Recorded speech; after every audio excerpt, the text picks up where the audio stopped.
Welcome back, everybody. Let's take the door panels off your 2002 to 2007 Jeep Liberty KJ. While this is an easy one, it's necessary to do for other more involved projects. It will only take about 10 minutes to do at the most. You only need a Phillips and a regular slotted screwdriver. Taking off this panel will open up access to your window regulator, door handle mechanism, door lock switch, passenger side rear view mirror, areas that will one day need attention. Remember, I don't have any special skills, tools, or training. If I can do it, so can you.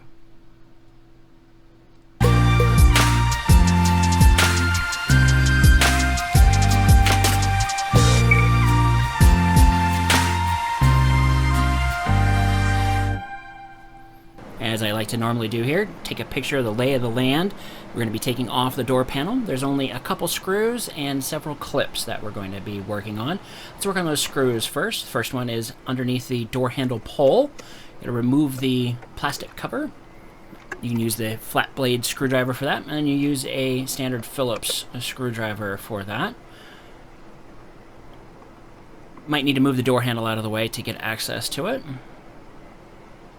Then it's the door handle pole, and I have a kind of a janky screw in there because it's very loose, so I needed a nut in there to keep this all together here. And you'll see, actually you can see some of the glue that was used to hold this all together.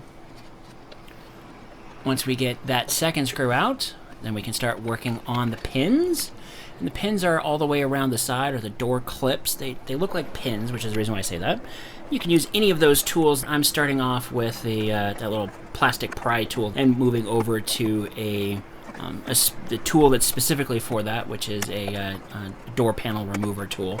You can use that to get to where the pins are and kind of feel around, or you can just use a flat slotted screwdriver. That will also work as well. And then there's some that are underneath there that you just have to twist this out to get to, and you'll feel it. It all finally pops out. Then you need to unhook the door lock and the cable, and it's out. That's where all those pins are. Sometimes they might break. Every time you're at the salvage yard, get some new ones. Putting it back on is just as easy as taking it off. First, we need to reconnect all of that stuff that we connected off last, that door handle rod, and then the electrical connection for the power lock. And then slide it up over the lock button, and slide it into the window channel.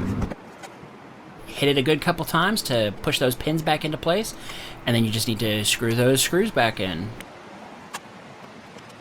And this time I'm using normal screws instead of the janky screws. Quick and easy project that literally opens up your door for other repairs you may have. Thanks for watching, everyone.